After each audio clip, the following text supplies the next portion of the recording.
Ben sanmıyorum izleyicilerimizin herhangi bir yerde şu anda yaptığımız sohbet gibi bir şirketin CEO'su ve CTO'sunun yaşadıkları case'i paylaştığı bir durumu. Mesela çok sık böyle tartışmalarımızdan bir tanesinde, hatta tartışma bile olmamıştı. Ben sana gelip dedim ki abi ben bırakıyorum gidiyorum. Sen neden olduğunu bile anlamamıştın.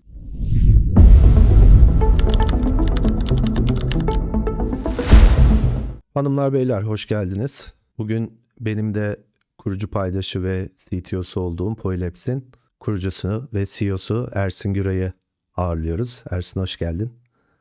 Hoş bulduk. Ersin niye davet ettim? Bir business'çıyı burada hep birlikte linçleyelim diye, teknik kitle olarak. Hazır yakalamışken bizim teknik business tartışmalarımızı buraya da taşıyıp sizden destek alacağım. O zaman ben de ayrı bir session daha yapayım. Bu sefer business'larda tekniklere biraz böyle Evet. yüklensin. Ama bizim kitle teknik Ersin. Bilmiyorum, ona göre. Ben daha Tamam, güçlüyüm şu an. başka bloklarda o zaman. Abi sen istersen kısaca kendinden tanıt. Hani bizim kariyerlerimiz çok farklı herhalde. Tek ortak yanımız 7 yıllık Anadolu Lisesi mezun olmamız, değil mi? Ondan sonra sende acayip bir akademik kariyer ve bende hiçbir şey yok. Yani bende de çok güzel bir akademik kariyer var mı bakarız, onu konuşuruz. Ben de işte Bursalıyım. Bursa'da Anadolu Lisesi'ni bitirdim. Sonra ODTÜ Kimya Mühendisliğine girdim. Gıda Mühendisliği eşit dalı yaptım. Bittikten sonra da MBA yaptım. 2010'larda Özyeğin Üniversitesi'nde bir girişimcilik yüksek lisans programı vardı. Ona girdim ama bitiremedim onu. Hani sonra işte Dubai'de çalışmaya falan gitmiştim. Bir de dedim girişimciler mezun olmaz. Hani bir tane yerde de ben de okulu terk edeyim dedim. Bir Hani terk onu olsun. bitirmeden biraz kurumsalda çalıştım aslında 5 yıl kadar. Orada işte Turkcell veya yurt dışında Dubai'de çalıştım. Daha çok pazarlama tarafında işte ürün yönetimi, fiyatlandırma, biraz da bu yeni ürünlerin çıkma tarafı. Özellikle işte internet tarafındaydım. O zaman da işte 3G yeni başlamıştı. Hatta Türkiye'de sonra 4G geldi falan. O dönemlerde de yeni kampanyaların çıkması, işte internet paketleri, Facebook, Twitter, böyle Facebook Zero diye bir şey vardı. Twitter Zero diye vardı falan. Onların lansmanında çalıştım. 2015'ten beri de aslında Poylabs'tayım. Bilmeyenler için ilk baş biraz daha böyle yazılım evi gibi başladık. 2015-18 biraz daha böyle proje bazlı çok fazla iş yaptığımız, hem başardığımız hem fail ettiğimiz birçok şey oldu. 2018'den beri de aslında Ergin'le beraber Poylabs'ın bugünkü çözümlerini sağlamaya başladık. Ergin biraz böyle çok business istedi. Ben de business'ım ama biraz tam da pure business bir insan değilim. Yani mühendislikten geldim. Full böyle business biri değilim. Biraz Tabii böyle mühendissin technical yine. business diyeyim. Aynen. Keşke full business olabilseydim. Hani onda özendiğim şeylerden bir tanesi böyle full o tarafta olanlar için. Ama ben de biraz böyle generalist diyeyim. Hani biraz daha böyle genel bilgi sahibi oldum. Daha çok Peki business abi, tarafı. bu işte kurumsal hayat, Dubai, para fazla mı geldi ondan sonra döndün geldin bir teknoloji girişiminde Türkiye'de?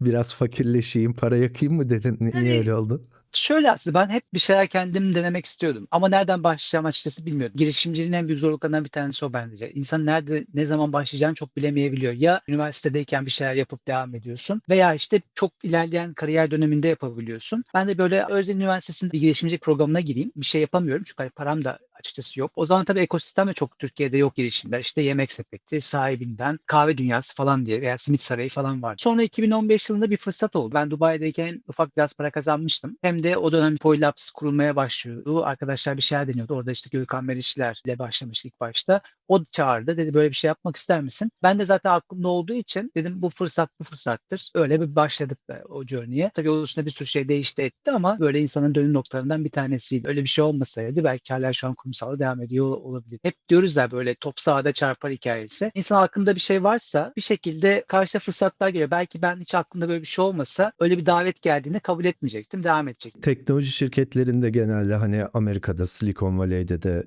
hep şey oluyor ya, böyle yazılımcı başlıyor, bir fikri oluyor, bir proje geliştiriyor, sonra onun CEO'su oluyor falan. Sen hiç kod yazmadan teknoloji girişiminin CEO'su oldun. Bu bir dezavantaj mı? Ya da dezavantajını ya da avantajını görüyor musun bunun? Sence böyle mi olmalı ya da? Orada bir dur. Ben kod yazmadım hiç değil. Ben 1990 yılında babam o zaman Commodore 64 almıştı. Babam vizyonermiş. Yani çocuklar bir şey olsun diye kitap da almış. Yani bir sürü basic kitapları falan vardı. Kitapta işte yok Samanyolu şarkısı yaz, işte oyun yaz falan gibi böyle birkaç şeyler yazmıştık. Bir de ODTÜ'de Fortran 77 tarihi eser bir programla beraber. Şu anda Ya, kitlenin yarısını kaybettik tabii. Bizim genç kitlemiz evet. var. Onların Aynen.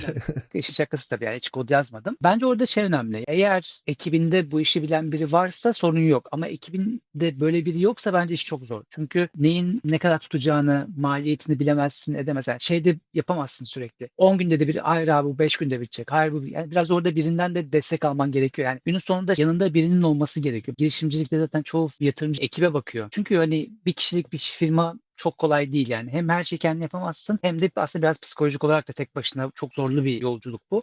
O yüzden destek almanı sağlar. Yani benim için bir dezavantaj mı? Bence değil. Çünkü hep sen vardın özellikle. Öncesinden ilk başta o yazım evi yaparken de işte Mustafa vardı. Hep bir şekilde teknik tarafta hani yorum yapabilecek, destek olacak biri olduğu için Yani bence aslında orada bir ekip zorluk işi bu, yaşamadım. zaten öyle olmalı. Belki tek başına biliyor olsan da tek başına bu kadar stresin şeyin altından kalkmak zor yani. Bir kritik bir karar alırken bile birisinin olması sadece böyle teknik bilmek ya da business bilmek anlamında değil. Yalnız Evet. kurucu olmak çok zor bence. Yalnız kurucu bence zaten özellikle bu teknoloji girişiminde çok yaygın da değil. Bir şekilde birden fazla kişiyle insanlar bu iş yolculuğa çıkıyor. Hem bence psikolojik olarak buna dayanmak hem de farklı farklı iş var. Yani sen kod yazıyorsun, satış da yapman gerekiyor, ekiple hire etmen gerekiyor. Her şeyi ben yaparım mindsetinde çok kolay değil. Belki hadi bugün biraz daha kolaylaşmıştır şu AI ile birlikte. Ama hala bile human touch özellikle bence business development satış tarafında çok kritik bir rol oynamaya devam edecek diye düşünüyorum. Biraz biz Türkiye'de şey oluyor. Her şeyi kendimiz yapma mantığına gidiyoruz. Yani şirketlerde de bu çok fazla var. Yani Türkiye'de mesela satın alma mantığı çok fazla yok. Ben yaparım. Ya tabii ki her şeyi yapabilirsin ama işte o işin kalitesi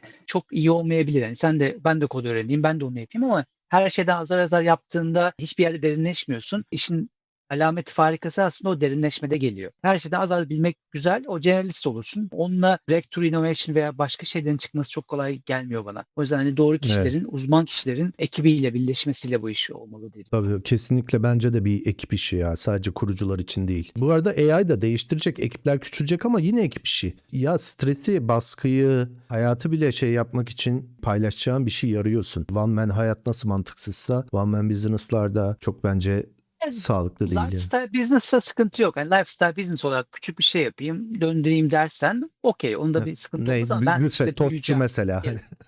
Ya one man yapabilirsin. O bile zor bu arada. Gece O da zor. çalışayım falan diyorsan 7 o da gün olmuyor yani. çalışacaksın bir de onda. Ya aynen 7 gün çalış falan, yine bir ortak lazım. Güvendiğim biri. Hani Bir gün sonra. tatil yapasın. Peki abi şey istatistiği var, bilmiyorum ne kadar doğru ama girişimcilerin böyle %65'i kurucu ortaklık kavgasıyla batıyormuş ya da kapanıyor, sonlanıyormuş. Biz şimdi seninle böyle daha önceden tanışıyorduk ve arkadaştık, bir araya geldik, bir business kurduk gibi değil. 10 yılı geçti tanışıyoruz. İş yaparken tanıştık. Ondan sonra yolculuk bir şekilde devamında kurucu ortaklığa geldi. Sen ne düşünüyorsun bu konuda? Başarı diyebilir miyiz buna? Bizim henüz batmamamızın.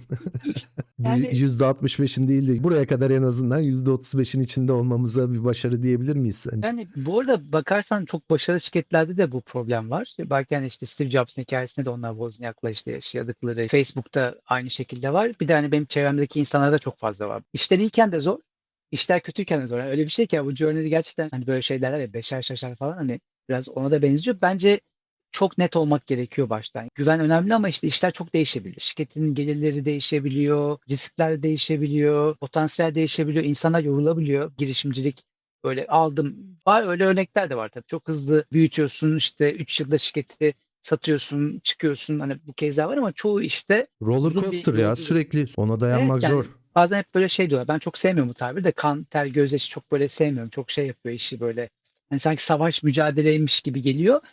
Tam öyle demeyeyim ama hani bir şekilde zorlu bir süreç. Zaman geçtikçe kaybettiğin opportunity artıyor. Yani normalde atıyorum ben Dubai'den geldiğimde bile belli bir maaşın çok çok altında bir başladım. Benim arkadaşlarım işte birçok yerde direktör seviyesinde, bazıları C-level seviyesinde çalışıyor. Oradaki side benefitler, gelirler, bir sürü şeyler oluşuyor.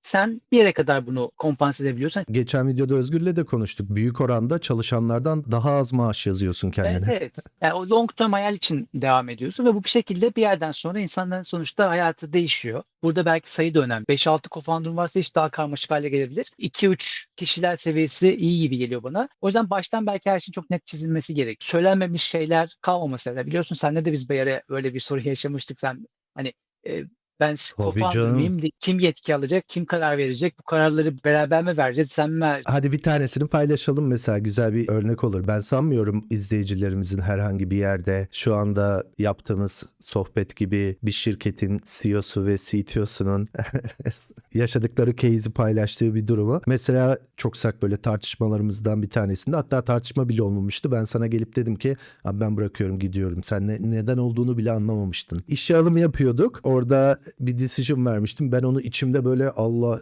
Ersin işte benim alanıma giriyor. O zaman ben burada neyim falan, büyüttüm böyle. Hiç böyle bunu konuşmadan gelip sana ben gidiyorum dedim. Sen şaşırdın böyle, ne alaka, hani ne oldu falan. Ondan sonra anlatınca mevzuyu anladım ve sonrasında da şuraya geldik. Aslında sen onun hiç farkında değilsin. Senin o yaptığın şey, ya Ergin'in bir sürü yükü var. Ben de onun iş yükünü alayım, yardım etmeye çalışayım derken ben öbür tarafta şey gibi algılıyorum. Ersin benim alanıma da giriyor ve beni şey sayıyor, yok sayıyor gibi. İletişimin ne kadar kritik olduğunu da belki belirleyen bir şey. Böyle çok case açtık seninle yani konuşarak. Ya bu sadece co-founder'lar arasında değil belki. Yani ekiple de yapılan bir Tabii. şeyde de öyle yani. Ya çok zor bir süreç bu arada. Hani o çünkü güven iklimi çok kritik bir yer. Yani güven iklimi olan bir yerde bunları paylaşmak kolay ama güven iklimi olmayan bir yerde bunları paylaşmak bazen çok zorlu da olabilir ama günün sonunda insanların hani sen güzel bir şey söyledin. Hani insan böyle bazen kafasında bir vesvese oluyor. Diyorsun ki Ersin bana şu konuda taktı. O beni kesin böyle bir şey Hı hı. yapacak. Sen onu kafana attığında Ersin'in her söylediği sana ha bak zaten öyle bir şey vardı bak geçen de böyle yapmış. Şimdi bak bu pozisyonda da bana sormadan hayır etmeye çalışıyor Aynen. falan veya işte şunu da Her böyle şeyi yap. ona bağlayıp bir denklem kuruyorsun. İçine o yüzden ne atarsan böyle binle çarpılıyor. Sen içine bir tane böyle pislik çöp attığında işte böyle bir düşünce attığında onu anında aslında paylaşabilmek kritik. Paylaşmadığın zaman bu sefer Ersinler söylediği sana bak geçen de öyle yapmıştı bu toplantıda da bak bana söz vermedi falan. Veya hani sanki sen her şeyi ben bilerek bir ajandam var benim böyle gizli bir ajandam var. O ajandayı takip ediyorum. İşte bu toplantıda Ergin'e söz verme. 2. Şunu bunu yap falan. O büyüyor ve bir yerden sonra patlıyor. Veya sen de arkada bir hidden ajanda kurmaya başlıyorsun. Böyle bir kaos ortamı oluşuyor. Bu hani sadece belki co-founder'lar arasında değil, diğer hani çalışanlar arasında Ekip da veya içinde normal böyle, karı koca arasında da böyle de. Ya bu iletişim problemi, tabii. çünkü hani genel bir şey, insan Ya, iletişimiyle ilgili bir şey. ya evlilikte bile oluyor işte. Hani sen bir şey söylemeye çekiniyorsun, söylemiyorsun. Ondan sonra ortaya çıkıyor.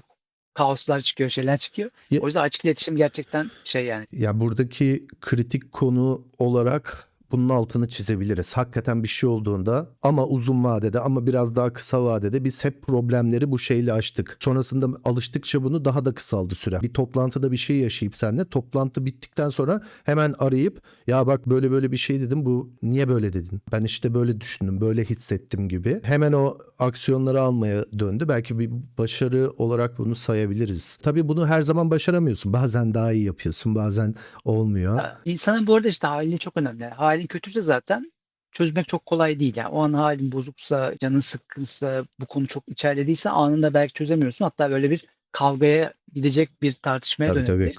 Ama biraz sakinleşince şey yapınca bunu yapabilmek değil. Bence orada kritik konu şu işte. Güven çok önemli. Yani sen %100 güveniyorsan birine bir şekilde söylediklerini daha iyi anlayabiliyorsun veya işte bir şekilde sonra bir toplantıda bir dakika böyle bir şey var. Burada sen bunu söyledin. Böyle böyle bir anlaşmazlık var. Bir konuşalım bunu diyebilmek önemli. Çünkü anında bazen olmuyor. Biz hala sonuçta seninle bazı konularda aynı fikirde olmadığımızda tartışabiliyoruz. Hani öyle her konuda da mükemmel olmak Bu zorunda değil yani. arada biz seninle ilk etapta belki %90 aynı fikirde olmuyoruz. İlk başladığımızda bir konuya %10'dur bizim aynı fikirde başladığımız. Ondan sonra bir araya gelmeye çalışıyoruz. Bir araya getirmeye çalışıyoruz konuyu argümanlarla vesaire. Ya Bazılarında dediğin aslında gibi tartışmalar da oluyor. bir işe çıkarken işte co-founder'lara çıkmak önemli. Yani öbür türlü sen de benim gibi düşünüyor olsan zaten o zaman sana ihtiyaç yok. Muhalefet etmek kritik bir konu. Tabii ki Muhalefet böyle boş önemli. bir muhalefet değil ama muhalefet önemli yani. Ben bu doğru diyorum.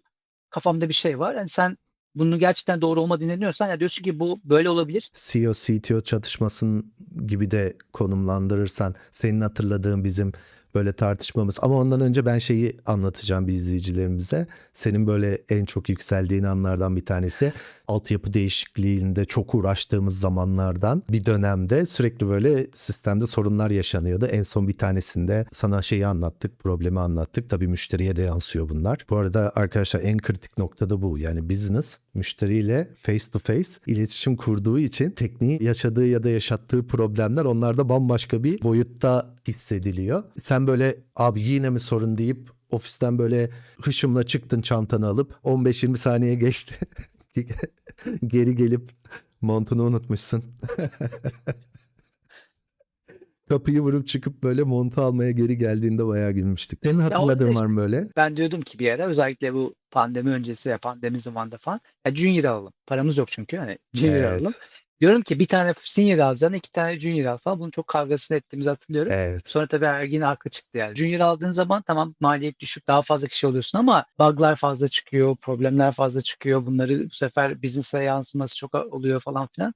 O yüzden bu da mesela büyük bir tartışma konusuydu bizim için yani. Ama işte o zaman da şeyler de var. Bir tane argüman yok ya hep böyle. O gün de mesela bir yandan bunu tartışıyoruz ama bir yandan da hakikaten senior maaşlarına baktığın zaman verebilecek bütçemiz yoktu zaten. Bütçen yok. Ya, Bir de o dönem çok daha çılgın bir piyasa var. Biz 1 lira öneriyorsa 5 lira istiyordu insanlar. Bu arada şöyle bir şey, bazı tartışmalar aslında hani tartışıyoruz ama aslında yapabileceğimiz bir şey de yok. Sonuçta evet para olsa da en iyi ekibi kur. En iyi ekip geliri de yükseltmeyebiliyor. Yani bu da öyle bir şey var. Yani sonuçta bu kadar yatırım yapıyorsan hemen karşılığını almak da problem ve hani bir de gerçek bir dünya var. Yapabileceklerin kısıtlı. Discussion'la işte ya bunu yapalım yapmayalım. Bir ben yükseliyorum, sakinliyorum. Sonra Ergin'le bir şey yapıyoruz falan. Ama bence buradaki en kritik konu gerçekten kendini aradan çıkartabilmek. Ya o egoyla ve şeyle yapıyorsan orada çözüm çıkmıyor. O zaman zaten hatanı kabul etmiyorsun. Ben diyorum ki ben CEO'yum, ben bunu yapacağım.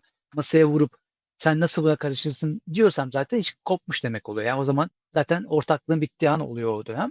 Bence insanlar kendisini aradan çıkartıp gerçekten de selfless diyeceğim ama böyle biraz böyle bensiz bir şekilde olaya bakması lazım. Ben dediğim için bu doğru değil. Ben böyle düşünüyorum. Neden düşünüyorum? Çünkü böyle böyle böyle böyle bir şey var. Hani orada gerçekten de egodan ve şeyden bağımsız biraz daha böyle objektif şekilde değerlendirebilmek, veriyle ve şeyle değerlendirebildiğin zaman iş biraz daha o faydalı oluyor. Orada da işte samimiyetle ortak amacı yeniden hatırlamak gerekiyor. Peki ortak amaç demişken sen nasıl görüyorsun piyasayı? Aylardır biz öyle şeyler yaşıyoruz ki işte seninle de konuşuyoruz. AI içinden geçti, piyasanın bir sürü tool'a yetişmeye, kullanmaya çalışıyoruz. Bizim de ürünlerimizde hem bir sosyal inovasyon var. Görme engellilerin kapalı alanlarda yön bulmasını sağlayan navigasyon hizmetimiz var bir yandan. Bir social impact var. Bir yandan da bunu yine destekleyecek ve yaygınlaşmasını sağlayacak ticari ürünlerimiz var. Haritalı navigasyon ve yine proximity marketing dediğimiz perakendecilerin kullandığı. AI bunları nasıl etkileyecek? Ekipleri nasıl etkileyecek? Bizim de business'ımız bir SaaS business. Bu yıl için ya da önümüzdeki yıllarda ne görüyorsun? Yakın veya orta vadede. çok hızlı değişen bir dönemdeyiz. Ben de işte 10 yıldır aslında teknoloji girişimciliği içindeyiz. Hem kendimiz yaptığımız bir sürü şey var hem de işte gördüğümüz, takip ettiğimiz. Hiç bu kadar büyük bir değişimin içinde olduğumuz bir dönem değildi bence. Yani şu an AI'ın bu kadar hızlı değiştiği, bu kadar yapabildiklerinin arttığı bir yerde ki hani daha işte bu aşamadayız. Bir de bu AGI çıktığında işte Artificial General Intelligence çıktığında ne olacağını hayal edemiyoruz. Yani ki insanlar da bunu işte 1-2 yıl diyor, bazısı da erken, bazısı daha geç diyor. O geldiği anda ne olacağını da ilgili hepimiz şu an aslında biraz hani izleyip göreceğimiz bir döneme giriyoruz. Tabii ki global ve Türkiye piyasasına baktığımızda biraz zor bir dönem gidiyor. Ben hani Türkiye'de şunu hissettim. Biz çocukken enflasyon vardı. O zaman çok anlamamıştık hani. Sonra ben hani iş çalışmaya başladığımdan beri enflasyon anlamlı bir yerdeydi falan. Ama son böyle Türkiye'de yaklaşık işte 2022'den beri 4-5 yıldır çok ciddi bir enflasyon sorunu var. Bence enflasyon sorunu Türkiye'de özellikle SaaS business yapanlar için çok ciddi bir darbe vurdurdu. Çünkü sen subscription based çalışıyorsun. Döviz faturası kesmeyle ilgili bazı limitler var. Hani enflasyon yüksek. Bir şekilde müşteriye aynı zammı yapamıyorsun. Bu dönemde de bu sefer yurt dışına iş yapanların da bir sıkıntı yaşadığı bir dönem var Türkiye için. Eğer maliyetin Türkiye'de ise gelirin yurt dışındaysa yurt dışındaki zam yapamıyorsun zaten. Ama baktığında bir %10-15 enflasyon döviz farkından dolayı kaybın oluşuyor her yıl. Yani bu da büyük ihtimal birçok şirketin karlılığına doğrudan etki ediyor. Sadece teknoloji için değil tabii ki yani tekstil, diğer bütün sektörlerde benzer bir şey yaratıyor. O yüzden bu dönemde bence SaaS tarafında artık işleri yapmak daha kolaylaştı. Eskiden sıfırdan 1'e gitmek de zor değildi ama artık sıfırdan 1'e gitmek çok kolay. Hatta birden 100'e gitmek bile çok kolaylaştı. Yani özellikle son dönemde senin de dediğin, Bir yaptığın de çok herkese yaygınlaştı. Fikri olan herkes bunu tabii, tabii. yapabilir olduğu, Yani, yazılım bilmesine gerek olmadan. tabii, tabii, büyük ihtimal satma tarafı bence çok daha zorlaşacak gibi geliyor. Şu anda birçok otomasyon var, AI ile yapıyorsun ama hâlâ decision maker'lar insan. Sen gidip de AI'ye satmıyorsun. B2C işlerde platformdur, şeydir, insanları bir şekilde markete çekersin edersin ayrı ama Tabii B2B dijital tarafta marketing falan B2C'de okey yani. evet ama burada da tabii şöyle bir şey olmaya başlıyor. Hani herkeste birçok tool var ya eskiden ya ben şey atıyorum Dubai'de ilk işe başladım. SMS metni yazacağım. Kampanya atılır ya işte 100 megabayt internet 5 lira sana özel işte şöyle bir şey. Çok kısa yazman, öz yazman, doğru yazman gerekiyor. Ben atıyorum bir gün boyunca bir tane İngilizce SMS metni yazdım. Çünkü o zaman Yani Google Translate'e çeviriyorum olmuyor. Ekibe sorsam diyecek ya kusura bakma sen Şimdi şaka ya gibi cahil geliyor değil misin? mi bu işler? Cahil misin diyecek falan filan. Bir günde onu yaptığım bir şey de. Şimdi herkes bunu çok kolay yapabilir. Sadece İngilizce değil, bütün dillerde yapabilir. Hatta otomatik bile yapabilirsin. Ama burada gelen noktada hala B2B'de decision maker insan. Ve herkes de bu tool'lar olduğunda normalde belki bir insan bir tane günde cold email alıyordu. Şimdi olacak 10 tane 100 tane cold email. Hatta eğer şimdi arama da Oldu bile. yapabilecek. Normalde bir Evet. tane 2 tane alıyordu. 10 tane 100 tane cold call alacak. LinkedIn'den mesajlar yağacak. Ne olacak? İgnore etmeye başlayacak. O yüzden B2B'de bence en büyük şeylerden bir tanesi bu satış tarafı olacak. Orada da hala insan faktörü çok kritik. Bunu nasıl çözeceğini ben de bilmiyorum. Yani orası çok kritik bir konu. Bunu başarılı olanlar AI ile de birlikte çok daha hızlı büyüme şansı olabilecek. Evet, Bu bu arada tarafta şeyde teknoloji tarafında da AI slope çok konuşuluyor şimdi yani. Bir security, iki AI slope. Herkes uygulama yapmaya başladı. Herkes SaaS proje yapmaya başladı. İşte Apple'da review'lar 2 haftaya falan çıkmış sırf bu yüzden. O kadar çok artmış ki şeyler. Ama çöplüğe dönüyor. Çöplüğe dönmesi de değersizleştiriyor. Hiçbir şey böyle full avantajla ya da full dezavantajla gelmiyor yani. Komple bir paket olarak geliyor. Ama satış tarafı dediğin gibi sıcak satış çok kritik. Bu arada şöyle de bir algı var hani Türkiye'de bu işler network'le yürüyor gibi. Türkiye'de böyle gibi ama sen mesela 3 yıl oldu herhalde değil mi? Londra ofisini açtık biz. Londra'dasın. evet. Global Growth'a bakıyorsun. Orayı da görüyorsun. Orada da benzer değil mi? Asıl olan birebir yüz yüze human interaction. Ya bence B2B işin ana şeyi o. Çünkü hani B2B'de bir firmaya ulaştığın zaman cold email'le ben de çalışırken geliyordu öyle bir şeyler. Sen buna okey dediğin zaman üzerine iş alıyorsun. Neden? Bir toplantı alıyorsun zaman kaybına. Sen maaş çalışan insansın. Sen bu toplantıyı aldın diye kimse sana madalya takmıyor. Sonra yönetici anlattı. Yönetici dedi ki bir çalış bakalım bunu. Hayda bir daha iş aldın üzerine. Bir de ondan sonra bu işin delivery olması aşamasında risk sende. Patlarsa sana patlayacak. O yüzden burada bence B2B işinde güven çok kritik hale geliyor. Bu arada şey bile öyle düşün. Hiring'de bile o kadar ilan açıyorsun, şey açıyorsun ama biri deyince ya bizim şöyle bir arkadaş var bir görüşün dediğinde Görüşürüz. %95 onu alıyorsun. Evet. Ki zaten öyle oldu hep bizim taraf. Yürütme satışta da böyle. Referans Birinciliğinde sistemi. güven çok önemli bir şey bence burada. Hani gerçek mi değil mi bu şirket? Bir şey satıyor ama doğru mu değil mi? O yüzden insanlar bence tanıdık referansla ilerliyor. Geçen işte bir tane böyle bir Almanya'da program katılmıştık. Oradaki hükümetin desteklediği. Dünyadaki startuplar gelsin burada iş yapsın falan. Dedik ki biri işte yabancı biri o da. Yani yabancı başka ülkeden başka ülkeye satıyor. Yani Avrupa ülkesinden bir Avrupa ülkesi satıyor. Biz Almanya'da iş dedi cold email ve cold call'la hiçbir şey yapamadık dedi. Birileri üzerinden introduction'la ancak toplantı alabilir. Toplantı alabilmek bile veya bir discussion'a başlayabilmek bile aslında bir introduction oluyor. O yüzden burada bence şey çok kritik hale gelmeye başlıyor. İnsan tanımak, o network ve şey çok daha değerli hale gelmeye başlayacak. Baktığında hani birçok oyun şirketi var. Bazı oyunlar çok iyi satıyor. Aslında baksan oyun iyidir ama böyle karşılaştırsan %90 artık kopyalayabiliyorlar oyunları. Ama biri o dinamiği kurabilmiş. İşte reklamını doğru yapıyor, doğru para harcıyor. 10 liraya türü 10 bin lira 12 lira alabilir ve bir anda çok hızlı büyüyebiliyor. Bence sahası da şimdi buna dönmeye başladı. Yani bir şekilde ürün yapmak daha kolaylaştı. Şey yapmıyorsan tabii ben burada hani disclaimer'da şey diyeyim çok core bir teknoloji şey yapmıyorsan yani böyle deep tech, Deep high tech bir tech. şey yapmıyorsan normal sahası ne bileyim işte bir İK platformu. Bir şey Jira işte. %60-70 değer kaybı yaşadılar. Demek ki çok kolay kopyalanabilir, yapılabilir, edebilir. Eskiden bu öyle değildi. Çünkü şu an çok kolaylaştı. Hatta kullanma ihtiyacınız azaldı. Hem fırsat hem tehdit gibi geliyor bana bu AI tarafı. Ben mesela ChatGPT'de şunu hissetmiştim. Sonuçta ben native İngilizce konuşan biri değilim. Benim için yazmak o kadar kolay değil İngilizce. Bir şey yazmak böyle saatler alıyordu. Şu an işte AI ile ben bu Evet. anlatacağım şey belli. Çok kolaylaştı. Benim için bir fırsat ama lütfen native bir İngilizce konuşan ve çok iyi laf anlatan biri için bu bir problem. Çünkü artık ben aynı şeyi yapabilecek capability'yi kazandım. Şu an şeyler de var. On Simultane çeviri yapan online meeting'te herkes kendi dilini konuşuyor. Sen de kendi dilini duyuyorsun. Hırvatistan'da bir müşteriye proje yaparken Google Translate'e güvenemedik. Daha yeni hatta 1,5-2 yıl önce yani daha böyle Ne Apple yapmıştı o? Nasıl yani çok çeviriler vardı? Orada da sen bir içimden evet, evet. geçmiştin benim. Kelime kelime şeyler çok kötü. Çok kötüydü. Teknosa'yı tek T-C-E-H yazıp Nosa falan diye Evet, çevirdiler evet, böyle evet. anlamadan kontekstini. Ama şimdi mesela o da gitti. Yani o işi yapanlar hani sadece İngilizce bilerek iş yapabilen insanlar şu an o şeyini kaybediyor. O yüzden belki insanların multi skill olması ve yetkinliklerini geliştirmesi gerekiyor olacak. Bizim gibi bazı firmalar için avantaj haline geldi. Bazen mesela bir şey diyorduk ya bir video hazırlayalım. Teklif alıyorsun 20 bin dolar 30 bin dolar diyorsun. Yok abi biz video hazırlamayalım. Şimdi mesela Evet. bunları yapmak kolaylaştı ama videonun etkisi de azaldı. Şimdi eskiden o 20 bin doları veriyordu. Çok etkili bir video oluyordu. Şimdi herkesin yapabildiği, kolay yapabildiği bir şey olduğu için bu sefer video atıyor diyorsun ya bu AI bir dakikada yapmış falan. Evet, evet. İnsan değeri Değeri çok düşüyor. düşüyor. Peki abi bizim en böyle skandal olan Özgür'le tartışmalarımızdan Clean Code. Ya deadline'ı kaçacaksa, o şirket para kazanmıyorsa senin yazdığın Clean Code'u duvara asıp karşısına geçer izlersin anca dedik. Ortalık karıştı bayağı. Sen nasıl görüyorsun business açısından? Hız ve doğruluk balansı. Seninle bazen Ya işte konuşuyoruz bunu. ya burada hep şey var yani imkansız bir şey ya bu. Hem hızlı olsun hem her şey doğru olsun hem de müşterinin ihtiyacını karşılasın. Böyle bir şey yapabiliyorsan yap zaten. Bu çok güzel ama genelde olur ya oyunlarda falan da hani bir özelliğini Evet, güçlen. evet. Strength'ini arttırınca işte agility'in düşer. Hani sonuçta hem çok güçlü hem de çok hareket edemiyorsun. Fallout falan oynarken de işte hem çok ekipman taşıyacaksın hem onu yapacaksın. Öyle bir dünya olmuyor. Yani bir şekilde bir yerden feragat etmen gerekiyor bence. Hepsini büyütebilen tabii ki yani çok ultimate şeyler, çok param var, çok şey onları yapabilirsin O belki ama sınırsız kaynağa giriyor. Öyle bir dünya çok az evet, yani. ya aynen ya buradaki işin ya tabii ki işte şey çok zor bir şey. O karar işte hep decision making yani bence girişimcilikteki en büyük şeylerden bir tanesi bu karar vermek. Yani bir Nerede neyi düşüreceksin? Bir de case by case değişiyor. Öbür tarafta evet, ihtiyaç farklı oluyor. tabii sonra tamam hızlı oldun, yaptın, sonra müşteriye gittin, döndü geri. Orada kazandığın bir gün oluyor, 10 gün zarar. Böyle şeylerde yaşadığında diyorsun ki abi clean code yazsaydık. Veya sonra işte atıyorum 6 ay geçiyor. Ya biz bir refaktör yapalım. İşler çok çöp oldu, karman çorman oldu falan filan.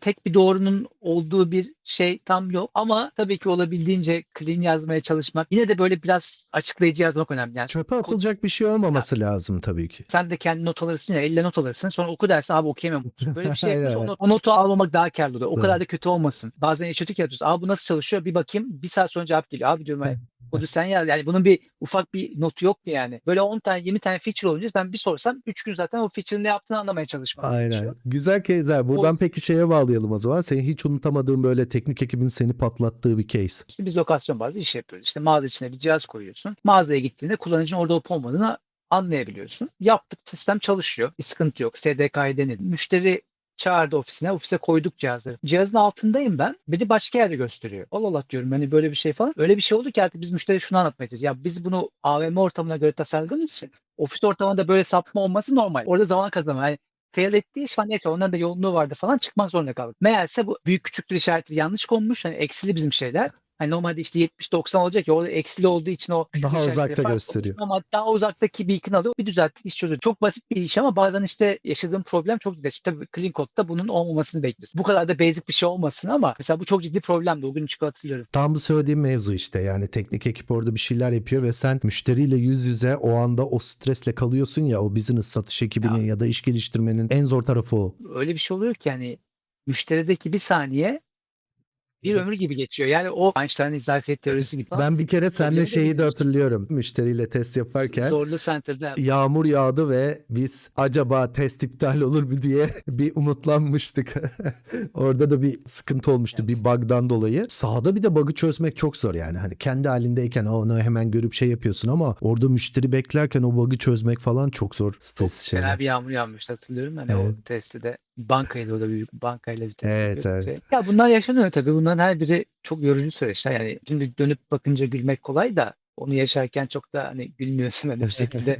Orada da belki şey önemli yani onları ya problem olacak. Bugün işte cloud kodlarını açtılar ya insanlar işte o, kodlarını indirdiler Sızdı, bilmem evet. ne falan. Bu şirkette bile bunlar oluyor. Kaç milyar dolarlık şirket veya işte geçen işte bu şey patlamıştı ya, Cloudflare. Cloudflare patlamıştı. Ya olabilir, problem yaşanabilir. Bunların etkileri büyük olur, küçük olur. Önemli olan problemi nasıl çözdün, müşteriye bunu nasıl hissettiriyorsun, onlara yardım ediyorsun, ekibini mahvediyor musun, etmiyor musun? Ya Belki tabii onları geçen bir arkadaşla konuşuyordum. Bu churn rate'leri bizim %5'in altında dedim. %5 ne dedi ya, biz %50'yi başarı sayıyoruz dedi. Sorun çıktığında arkasında durduğunda yetiyor zaten. Özellikle evet, evet. B2B'de müşterinin istediği o, karşısında sorumluluğu sahiplenen Ya birisini bulmak. Peki keşke bunu daha erken fark etseydik dediğim bir şey var mı? şunu söyleyebilirim, hani bir odağın olacak. O odakta sonuna kadar gideceksin. Derdi Magic Happens bence o derinleşmede oluyor. Biz bir dönem işte yok sanayide de bir şey yapalım, onda da bir şey yapalım. Orada bir fırsat var. İş Bankası ATM'lerinde para çekmek için cihaz yaptık işte. Bluetooth'ta para çekmeyeceğiz. Yani bu bizim odağımızın çok dışında bir şeydi. Para kazandık mı? Az çok bir şey kazandık. Bir ara Short işte term'de Amazon'u evet. geçtik. N11'e gittik. Bir hardware yaptık sıfırdan. Hiç uzmanlığımız olmayan Wi-Fi'li bir şey. Çok güzel bir ürün çıktı falan. Ama bir sürü şey arada kaçtı veya işte sanayi tarafında yaptık pandemi döneminde bir sürü şey. Hani bu iş bence odak işi, derinleşme işi ve o odağa gittikten sonra sonuçta öncesine göre daha iyi büyüdük. Daha az ekiple daha çok şey yapabildik. Bir yere böyle bundan işte 2,5-3 yıl önce NFT abi NFT, kripto currency abi işte blockchain'de bir şey yapalım, Evet. blockchain'de bir şey yapalım. Abi VR yapın bak abi VR'da işte yok metaverse'ler bilmem neler. Bu fırsatlar hep olacak. Ama senin uzmanlığın bu değilse veya odağın tek bu değilse bence bunlar genelde çok başarılı olmuyor. Ya o hype'ların arkasında savrulmaya gidiyor. Ama oradaki kritik konu şu, yani sen ne yapmak istiyorsun? Yani o yüzden strateji ve vizyon çok kritik geliyor bana. Öyle etraftaki işte şeylere göre fikrini değiştiriyor musun? Yoksa gerçekten senin yapmak istediğin ne? O zaman mesela AI'yi kullanabilirsin. Metaverse'ü de kullanırsın. Başka bir şey de kullanırsın kendi işinde. Ama sırf insanlar NFT yapıyor diye biz de bir NFT koleksiyonu yapalım. Millet çok para kazanıyormuş. Var böyle birçok insan. Bir gün çocuk Metaverse uzmanı, ikinci gün blockchain uzmanı, üçüncü gün başka bir şey uzmanı. Şimdi de AI uzmanı onlar. Yarın bilmiyorum başka bir şey çıkarsa da AJ olacak, AJ uzmanı diyecek. Öbür gün işte keywordler neyse hype'ta. Hani bu şey Evet. var. Gartner mıydı o şeyi ya? Gartner Hype Cycle. Hype Onun gibi Cycle. yani bazı insanlar var o hype'tayken herkes o işin uzmanlığını yapıyor ama tabii ki şey değil bu pivota kapalı olmak anlamında söylemiyorum. Hani şu an dönüp baktığımda bunların hiçbirini yapmazdım ve çok daha derinleşip birçok şeyi daha önce yapabilirdik gibi geliyor. Peki o zaman son ben de bilmiyormuş gibi sorayım. Poilabs'in görme engelli navigasyon sistemi, haritalı navigasyon sistemi kapalı alanlarda bugün İstanbul Havalimanı dahil birçok AVM'de, kütüphanede, müzede çalışıyor. Proximity marketing dediğimiz yakınlık pazarlaması kısmını birçok marka perakendeci bugün bilinen OPI, Boyner, Teknosa gibi kullanıyorlar. Müşterilerine daha hedefli, spam gibi olmayan ilgilendikleri şeyleri sunmalarına fayda sağlıyor. Önümüzde neler var? Poilabs'i biz nerede göreceğiz? Şimdi Hırvatistan'da da kullanılıyor çözümler. Birleşik Arap Emirlikleri'nde var. Bundan sonraki step ne? Türkiye'de de daha farklı yerlerde yaygınlaşacak mı? Hastanelerde olacak mı mesela? Ne hedefliyoruz? Çok güzel soru falan. Tabii ki burada satış en zor şeylerden bir tanesi benim gördüğüm. B2B satışta özellikle hem sales cycle uzun hem ekip çok gerekli oluyor. Hem de coğrafyaya yayılmakta kendi ekibinde gitme şansı çok zorlaşıyor. Business modelde şu an bizim yapmak istediğimiz iki tane şey var. Birincisi biraz daha bu partner network'ünü kurabilmek. Görüştüğümüz işte Amerika'da da var, işte Almanya'da, Avusturya'da birçok farklı ülkedeki partnerlerle görüşüp özellikle firmalara servis sağlayan, bu alışveriş merkezi dikeyinde alışveriş merkezini sağlayan veya ofis dikeyinde veya hastane dikeyinde halihazırda onlara bir çözüm sağlayan kişilerle birlikte bizim çözümlerin satılmasını sağlamak. Buradaki amaç da aslında bizim bu coğrafyalarda expansion'ımızı sağlayabilmek. Sahasının en büyük avantajı müşteri sayısı artsa da bizim aslında maliyetlerimiz çok minimum artıyor. Bu da bizim çok karlılığımızı ve büyümemizi etkileyen bir faktör. Business modelde birinci stepimiz bu partnership tarafını büyütmek. İkincisi de biraz daha hani seninle de konuştuğumuz bu platform işine gidebilmek. Biz gidip müşterilere anlatıp yapmak yerine insana gelsin platformuna, kat planı yüklesin, AI haritalarını çıkartsın, mekanın içerisinde dolaşsın. Konumlandırma teknolojisi otomatik olarak bu AI ile beraber, makine öğrenmesiyle beraber öğrensin. Mekan sahibi bize hiç ihtiyaç duymadan platform üzerinden bunu self-serve olarak yapabilmesini sağlayabilmek. Gitmek istediğimiz yer burası. Bizim beacon'ları kullansın, başka beacon'ı kullansın. Hiç beacon'sız yaptığımız zaten şu an çalışmalar da var. Veya işte Air Navigation gibi. Bunları böyle yapabilmek. Hani iki sebebi o diyebilirim. Önce biraz partnership. Paralelde bu platform tarafına ilgili zaten şu anda birçok özelliği müşteri kendisi yapıyor. Bazı yerde destek oluyoruz ama onu tamamen bu hale getirebilmek. Ürün tarafında sadece harita dışında bu işin ön yüzünde bir asistan olsun. Aslında kullanıcılar Yapay zeka alışveriş asistanıyla merkezine görme engelliler alışveriş de merkezine özellikle. tabii görme engelli için de öyle. Diğer kullanıcı için de. Alışveriş merkezine sen A noktasına B noktasına gitmek için gelmiyorsun. Bir şey almaya veya bir şey yemeye gidiyorsun. Harita onun bir aracı. Yapmak istediği bu alışverişi tamamlamak. O yüzden bir asistanla bunu yapabilmek. Belki hani bir yine LLM üzerinden veya işte şeyle beraber haritanın bir entegrasyonuyla çalışması gibi. Biraz daha o kişiselleştirme ve diğer şeyleri koymak. Coğrafya olarak dediğim gibi partnerle beraber yine ilk önce tabii ki daha Orta Doğu ve Avrupa tarafı.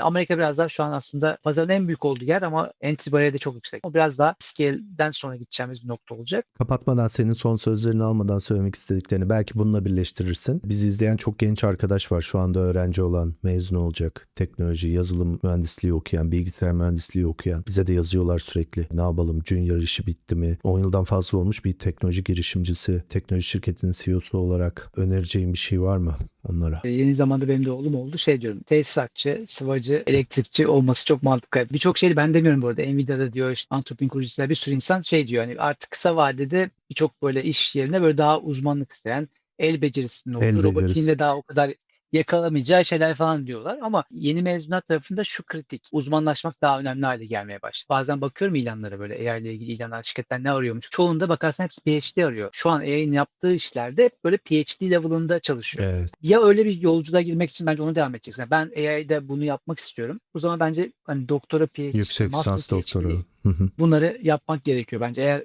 orada uzmanlaşmak istiyorsa insanlar. Ya ben şeyi hatırlıyorum.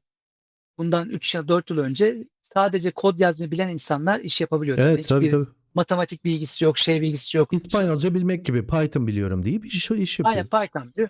Şu an bence onun devri biraz kapandı. O artık kod yazma dili gitti veya işte dediğim gibi ben şu an Fransızca da video çekebilirim, Almanca da çekebilirim gibi ve kod da yazabilirim. Bir sene önce desen kesin yazılım oku derdim. Tabii Ama şu tabii. an mesela yazılım oku ama gerçekten de uzmanlaşacaksan master doktora gibi böyle çok matematiktir, şeydir, fiziktir, bu artık kuantum, oralara gireceksen bence PhD level'ına gideceğim diyorsan bunlara biraz daha oku gibi geliyor. Business'larda satış tarafı bence personal skill'leri geliştirmek kritik. Yani burada bence Soft face to face'te skill'ler. şey. Yine tabii ki AI kullanmayı herkes öğrensin yani. Sonuçta artık AI kullanmıyorsan zaten hani o skill'lerin yetmiyor. Bence hem fırsat hem biraz şey tehdit de geliyor. Yani Heyecanlı.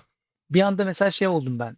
Hardware temelli işler daha kıymetli olmaya başladı. Evet. Çünkü neden? Hardware'in üretim var bilmem veya fizikselle birleşen işler. Eskiden yatırımcılar şeydi SaaS olsun. Şu an baksanız birçok SaaS business'a bak yani Jira'nın yaptığını yaptırırsın.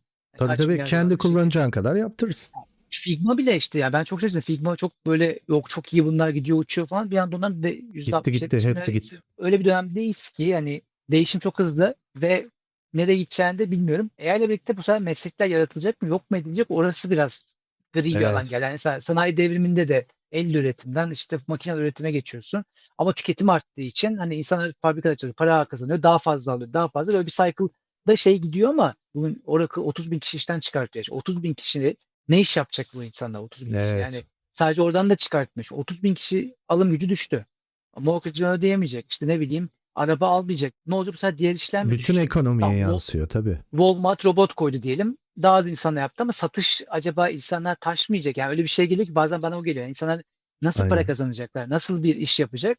Çok ilginç bir dönem bence. Bir yandan da buna tanıklık ediyor olmak da çok heyecanlı. Ben arkadaşlara da şeyi söylüyorum. Yani bu belirsiz bir dönem. Bugün Jack Dorsey bile 4000 kişiyi kovuyor. Ondan sonra bir kısmını geri alıyor bir hafta sonra falan. O bile ne yaptığını bilmiyorsa ki bu adamlar çok büyük şirketler kurup yönetmiş adamlar. Bizim de belirsizlik hissetmemiz normal ya da böyle tedirgin hissetmemiz normal ama bir yandan da heyecanlı yani yaşayıp göreceğiz. Sıradan işler yok olacak. Evet. Yani kimsenin sevmediği bir iş. Bugün data entry, muhasebe raporu hazırlamak.